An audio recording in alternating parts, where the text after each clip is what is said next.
কোশ্চেনে চলে এসেছে। 7 নম্বর কোশ্চেনে কি বলছে, নাইট্রোজেন বন্ধনের প্রথম ধাপে বিদ্যুতের ফলে নিম্নোক্ত কোনটি যৌগটি উৎপন্ন কি হবে? আমরা দেখবো যে যখন বিদ্যুৎ স্ফুলিঙ্গ হয় তখন কি হয়, নাইট্রোজেন N2 এবং অক্সিজেন বিক্রিয়া করে। এই যে নাইট্রোজেন, আমরা যখন নাইট্রোজেন সংবন্ধন অর্থাৎ নাইট্রোজেন ফিক্সেশন করেছিলাম, তার অনেকগুলো ধাপ আছে, তার মধ্যে এইটা হচ্ছে প্রথম ধাপ। তাহলে বায়ুমণ্ডলের যে নাইট্রোজেন আছে এবং যে অক্সিজেন আছে তারা কি করে, দুইজনা এদের জন্য কি হয়, যখন বিদ্যুৎ স্ফুলিঙ্গ উৎপন্ন হয়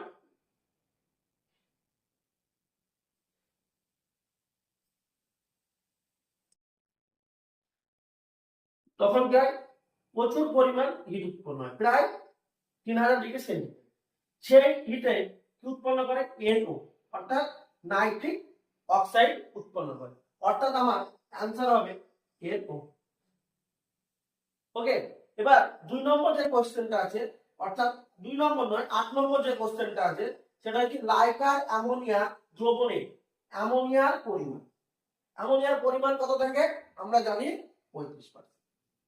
তাহলে লাইকার অ্যামোনিয়া কাকে বলে সেটা আমরা একবার দেখি। এটা মুছে দিচ্ছি, 7 নম্বরটা মুছে দিচ্ছি।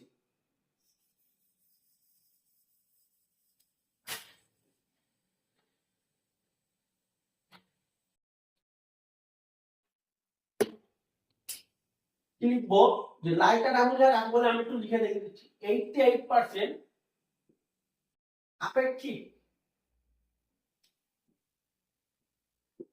গুরুত্ব বিশিষ্ট 35% অ্যামোনিয়া গাঢ় জলীয় দ্রবণকে লাইকার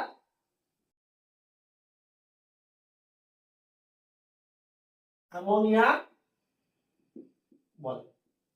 তাহলে দেখো তোমরা যদি এই সংজ্ঞাটা করে রাখো তাহলে তোমরা এখান থেকে যে আপেক্ষিক গুরুত্বটা পেয়ে যাচ্ছ, তার সাথে সাথে কি পেয়ে যাচ্ছ, কত পার্সেন্ট অ্যামোনিয়া আমার এই জলীয় দ্রবণের মধ্যে আছে সেটাও তুমি পেয়ে যাচ্ছ।